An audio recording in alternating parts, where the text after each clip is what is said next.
What's going on, guys? This is Travesty here, and today I am bringing you week 8 of the Pokemon Premier League. That's right, the PPL. Still going. We are slowly climbing our way back into the couple of wins the last couple of weeks. So I believe we are now 3 wins, 4 losses at this point. And with a decent chance to actually make playoffs. But standing in our way, we have 2 more opponents left, and the second last of those is none other than Gert Bilbo. So we've played him, this will be the 3rd time we've played him since coming back to draft in Gen 9, and he has currently beaten us both times, but both of those games have been extremely close 1-0s. So no matter what, this is going to be a good game, and we will just see how it goes in terms of if we can clutch out a close victory or if we lose in a close loss again. But either way, you can see the matchup on screen below me. Also, make sure to go check out Gert's links in the description. He's a really, really strong battler. I know he's got some championships in Gen 9 before, and he's currently tearing his way through PPL NX, which we've just bowed out of as well. So he's a really, really strong competitor, and it should be a really, really good battle. So make sure you go check out his side as well. He did inherit this team, however, so it might not be exactly what he would want to draft, but they were able to make some changes. You may notice that we are facing Flygon again after it caused us all sorts of problems earlier in the season under Amber's leadership, so we'll see if it comes again, although our team is slightly different, which makes it a little bit more manageable, I think. Now, the thing with Gert and I is we both play a kind of similar style. I know he loves his pivots. He's brought things like Moltres and Swampert into me before. I fully expect them to come again and be those kind of bulky pivots, get in, get out, to enable the offensive threats like the Laddie and the Valiant and the King Gambit to get in for free. So I'm going to try and change up my style a little bit, do something a little bit radical and go full hyper offense. And you saw the thumbnail, you saw the title, you know why you're here. We're bringing the PINECO. This Mon is unironically better in this matchup than the Fortress is on his side. So I don't think the Fortress comes in any world, because hazard stacking is risky against me. I do have that Cinderace to Court change. It can't spin on Goldengo. Even if it runs EQ, it can't necessarily hit Goldengo particularly hard. And it just doesn't actually check any of my offensive threats. They can all kind of two-shot it, so it's a pretty weird bring here. Like, it could be Spadef for Primarina maybe, but even then, like, Specs Hydro would probably just nuke it. So I don't really see the Fortress coming as a great option here, and that means we're just going to try and get up as many spikes as we can with PINECO. We then have Explosion, so if it's a Scale Shot Flygon, we do live a Scale Shot. If it's 5 hits, it'll put us in a Custap Berry. If it's 4 hits, then we can Endure on the following turn and then Explode, and at -1, Max Attack Adamant Explosion is guaranteed to kill that Flygon, which is fantastic. If it is DD, or if it's like an SD King Gambit and he tries to lead expecting me to be very passive with a Hazard Stacker, then I can counter after they've set up as well, or just boom and get myself out of there if I need to. So pretty standard PINECO. Amber did suggest bringing Spin in case it's like a Rocks lead Swampert, but I've decided to adapt the rest of the team around that a little bit more to just be able to cope with Rocks if they get up, and we're just going to try and click buttons and stop Gert from being able to... Basically, we're going to trade and try and keep the trades in our favor. And another one that does that is going to be the Scyther sitting just beneath it. So we're bringing 2 not fully evolved bug types, going with heavy duty boots because, like I said, those rocks could get up, and the Violite won't help us live anything if we've already taken 50% from rocks, whereas if we haven't taken damage from rocks, there's potentially things we can live a hit from and set up on. So we've got Dual Wing Beat, Trailblaze, Close Combat, and SD, pretty standard Scyther moveset. Defense investment to allow us to live, I think it's like a Rock Slide from Swampert, or like a Thunder... I think we live a Thunderbolt from Valiant anyway, so like one of those, you know, just help us live on something we could set up on, and then just try and chunk some things down. This thing is primarily here to try and bait the Moltres in, so I was thinking about bringing Ursaluna. It looks pretty good into this matchup. Could even run like Bulletproof or AV to really handle like the Gengar, and if it's special Iron Valiant, it can like take an Aura Sphere really well, etc. Or Bulletproof just means it's immune. But the problem with Ursaluna in this hyper offensive style is he will just sack something to it. That's how you play against Ursaluna, and then revenge it with like a Valiant Close Combat. Whereas Scyther is a little bit harder for him to revenge if I've got that Trailblaze up, and I can force things out, like I can force the Valiant out if it's choice, for example. And his main answer to this will be the Moltres. Like I said, I don't think Fortress is going to come, and on the rest of his team, he doesn't really have anything that wants to take on Scyther particularly well, whereas Moltres just takes a hit from it pretty comfortably and then can OHKO it back with Hurricane or Flamethrower, and he has a chance of getting that burn on the dual wing beat as well. And that's exactly what I want. I want him to bring in Moltres on the Scyther so we can get a good chunk of chip off and then force it out with something else like the next 2 mons I have coming up. All of that is to build towards a particular endgame, which will be the last mon you see here, and then hopefully everything will make sense then. Then we have a bulky Carmine Primarina. The idea here is we should be able to set up on the Swampert a little bit and then force it out to like a flip turn, and then we can go from there. I was running Keyberry, but if he doesn't flip turn out and instead just goes hard into like Gengar to Sludge Bomb or something, then the Keyberry is less useful than having the recovery from leftovers. So I decided to just go with leftovers, get a little bit of chip healing. Maybe should have gone Citrus instead, but you know, it is what it is. We should get the chip healing anyway. We could potentially just win with this thing if he doesn't play around it well. Draining Kiss will keep us relatively healthy as well, and then Surf just hits the only things that Draining Kiss doesn't want to hit, like that Moltres, and we have Moon Blast just in case we need that tiny little bit more power on a switch or something like that. Then we have the Thunderous here. So this one is Choice Specs Terra Flying. He does not have a switch into flying type damage. It's part of why we're bringing the spam with the Scyther and the Thunderous. A Specs Terra Flying Terra Blast, 2 it KOs King Gambit after we get a spike up if it's not like AV. It'll 2 it KO AV Swampert. It just kills something, and that's basically all Thunderous is here to do. Come in, I'm just going to click Terra Blast Flying. I don't think I ever click any other move. I maybe click T-Bolt if Swampert is dead and I'm in on like Moltres, or I maybe click Focus Blast if I absolutely need to on the King Gambit, maybe Grass Knot if I'm really like... All those moves are maybe useful to hit something, but I'm just going to click Terra Flying, Terra Blast, and kill something. I 2-it KO or OHKO everything on the team, so there's no reason not to click it.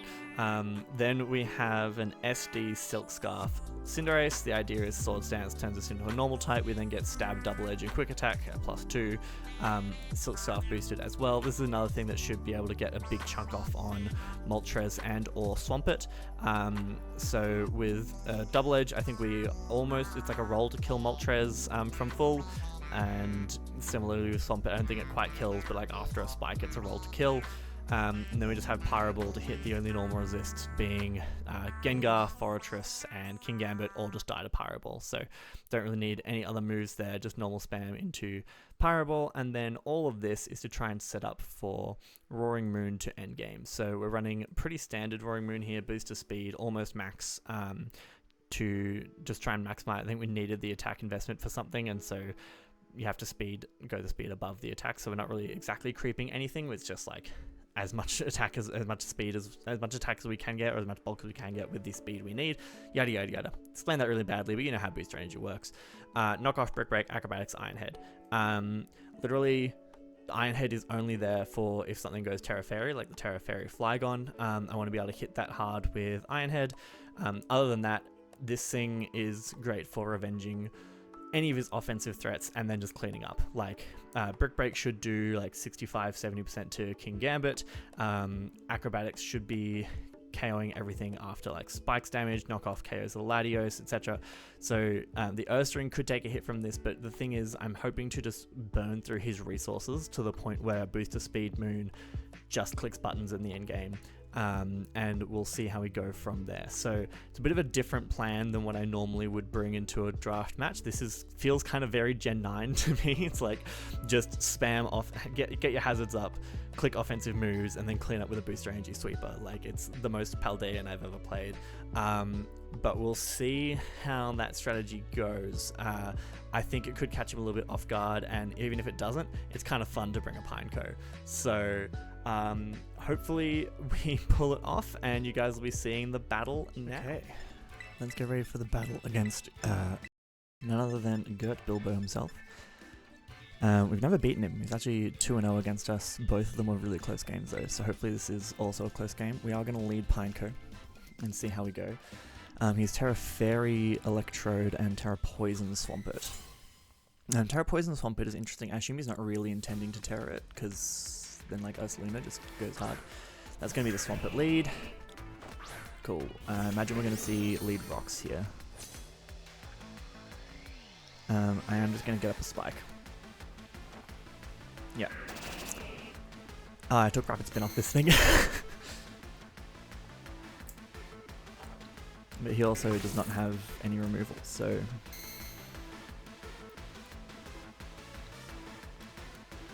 I'm going to get up a second one. I think. Because we don't do a ton to this thing. Yeah, you're just going to flip turn out, break this 30. That's fine. Can we tell anything from that damage? Like, do you have any attack investment? Marco. It's going to be the Moltres.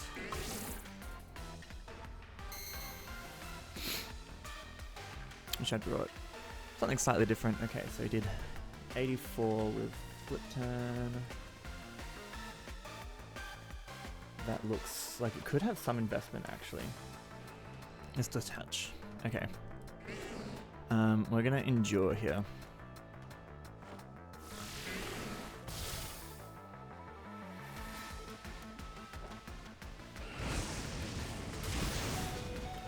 Don't burn. Sick. Now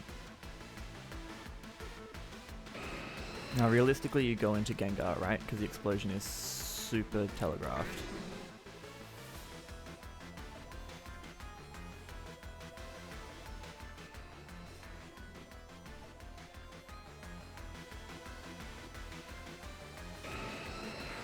So what I'm actually going to do is get up another spike. Because surely you don't let me just get damage on this.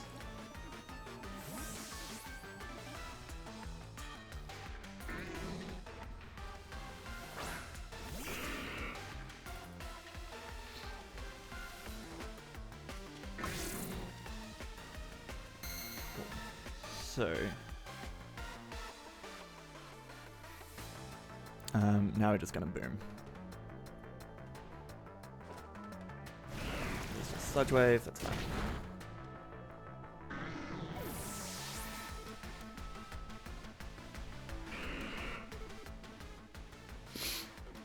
Okay.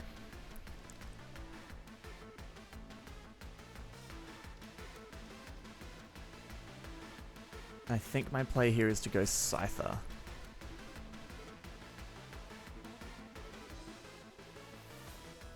Because we should live one.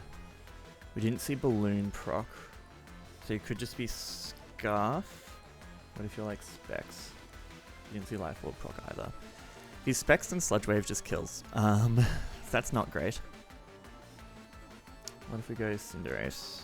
Probably also just dies. We might just actually just die here to everything. If that's not ideal.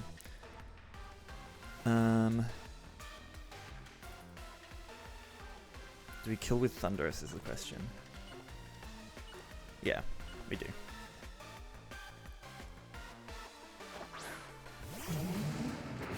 And you no longer have a switch in.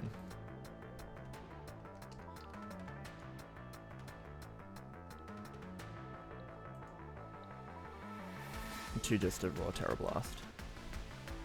Not raw. A Terra Blast.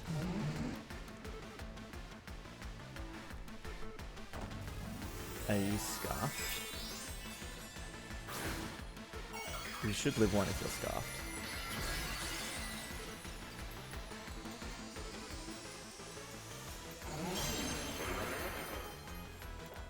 Yeah, okay. It dies to Gengar.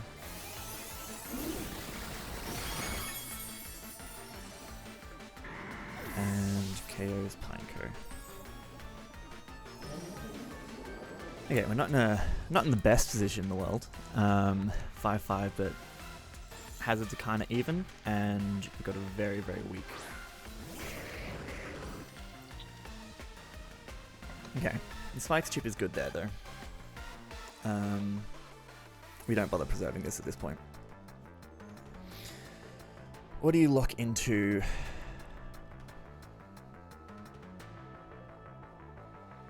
You might not even be locked, actually. Anti-fairy. These vault switches. You see life orb.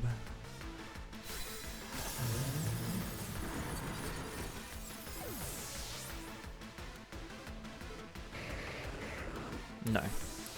So my guess would be specs. Either specs or scarf for a +1 moon. You might burn your range of Cinderace's quick attack actually now. Yeah, 100%. 2 rounds of spikes. In comes the Swampert. Gengar's down. You are leftovers. Good to know, so you're not AV. I'm gonna go Prim here.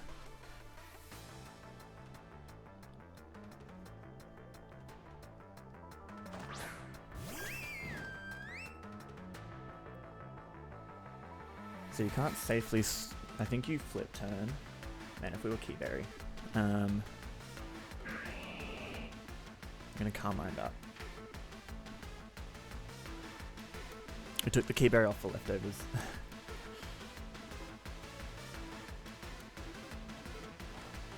He goes for EQ.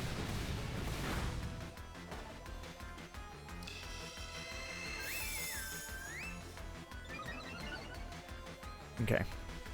So he has got some speed investment then.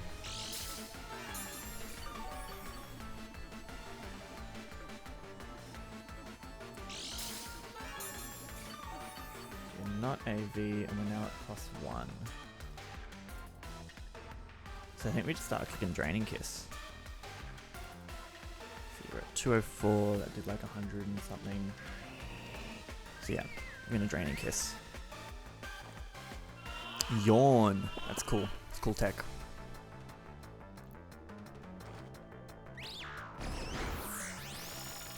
Doesn't do much, so you're looking Spadef.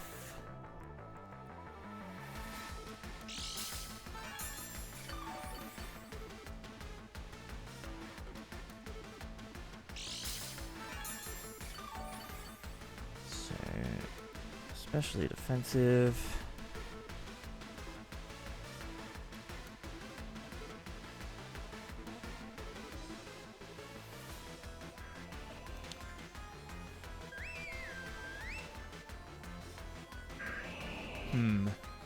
What's my play here? We're at +1. I'm gonna Moonblast. Okay, something dies. Basically.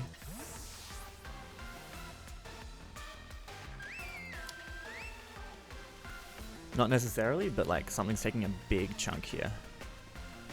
Shanks, that can be King Gambit? Yeah, okay. So after the spikes... Oh, lives on a sliver. Oh, don't be defiant. Are you kidding? Shit. That's so unfortunate. That's so unlucky. Ah, crap. Okay, it's looking like max HP. We are asleep. We don't switch into this thing now, it's at +2.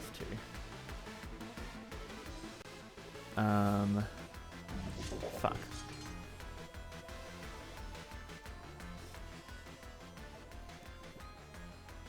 Yeah, we can't switch out. And we're not gonna get... Alright, our play is just a click Draining Kiss.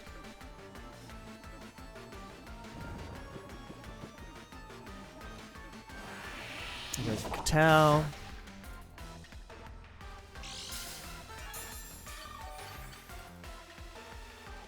And that Keyberry would have been really nice. Now he can just Sucker and take us out. My play is to click Draining Kiss again and then hope we wake up and he doesn't click Sucker. Yeah. I know. They're not choiced. That fucking Defiant proc. so annoying. Alright, Scyther, do you take a Sucker Punch at +2? Nope. Cinderace. Is Quick Attack gonna kill at max HP? It actually looks like it will. Because I think the thing is you can't afford to Sucker if I go into something that can set up, right?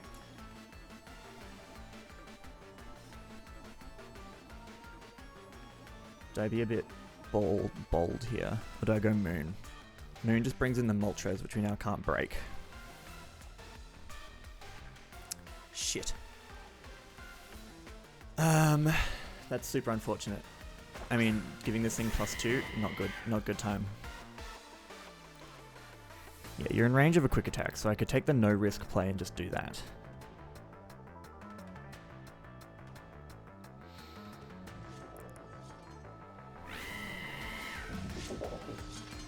Or do I SD?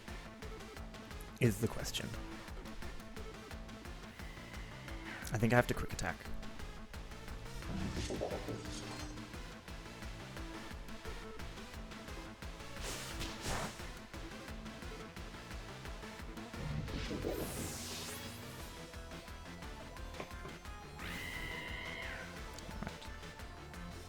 Dies to Cinderace.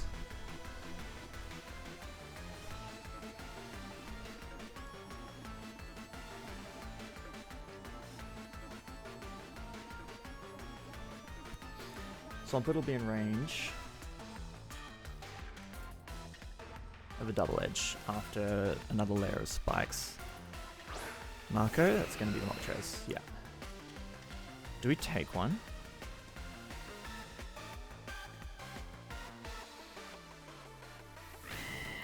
We should take a Hurricane if it's like defensive. Problem is it has some investment. I'm actually going to be crazy bold here and SD up.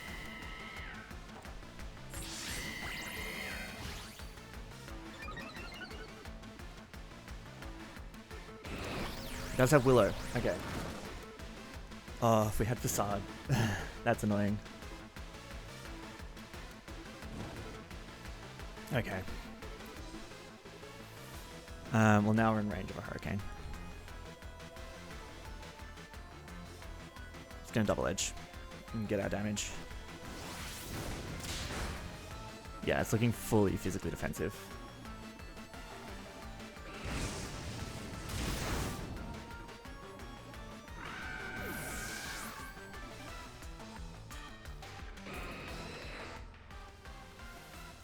Damn.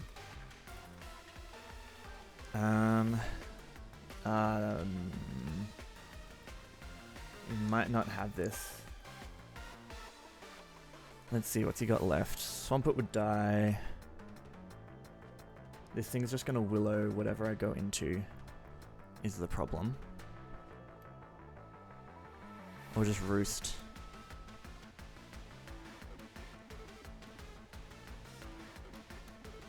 Kind of lost all the pieces we needed to break this.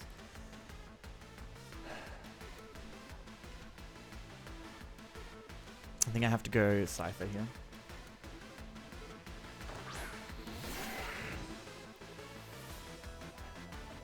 So dual wing beat will never kill is the problem.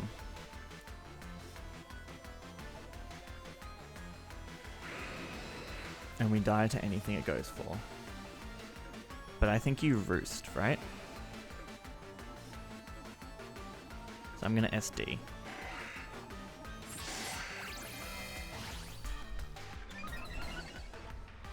We could have this with Moon, yeah, he Roosts. If it's not Scarf to Tissue and Electrode, which it might be.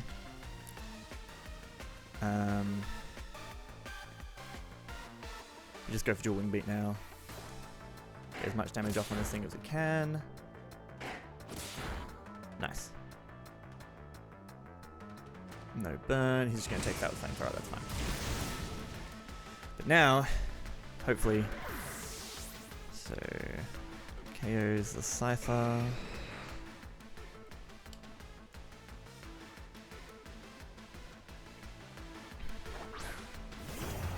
Now I just need to not get Flame Body procced. and hope that Electrode is not scarfed, which it might be. Yeah, again, the council had notes for me, and I didn't have time to implement them, and this game plan was a little bit janky now that I'm actually playing it.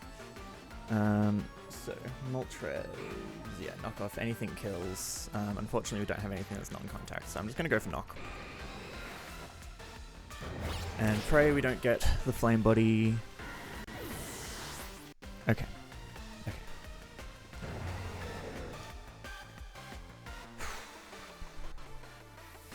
If he goes Electrode, it's Hundo P scarfed.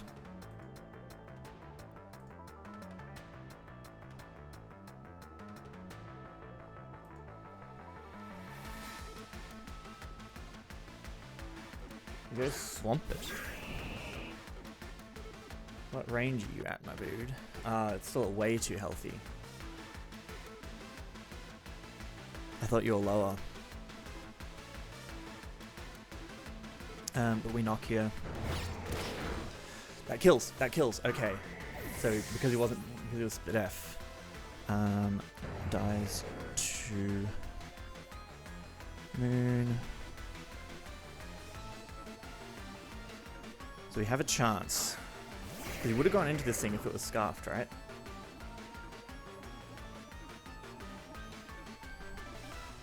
Rather than just lose differential for no reason. So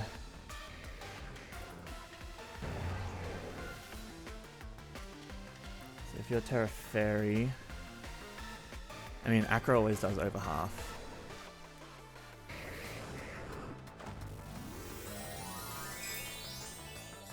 Just don't be scarfed.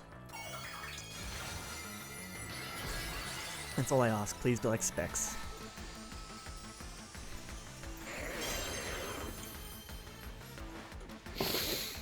Moon! Roaring moon! Roaring moon! Roaring moon! Roaring moon! Come on! Yes! We might have this. Val, after 3 layers of spikes, is not taking in acrobatics. Does like Choice Specs Vacuum Wave kill? Right.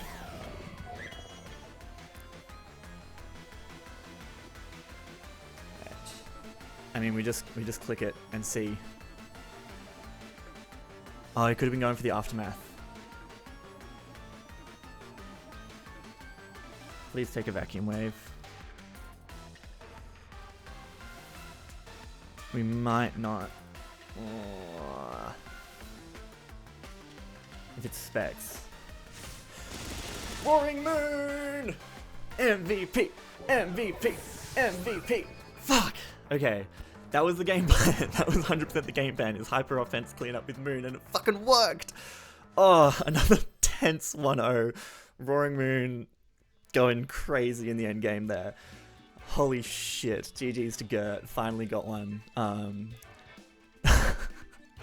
Oh my god, we're 4-4. 0-3 to 4-4 pipeline. We might make playoffs. I think it all comes down to next week. We face the Don Fanatic, good friend Jack, also a member of the council.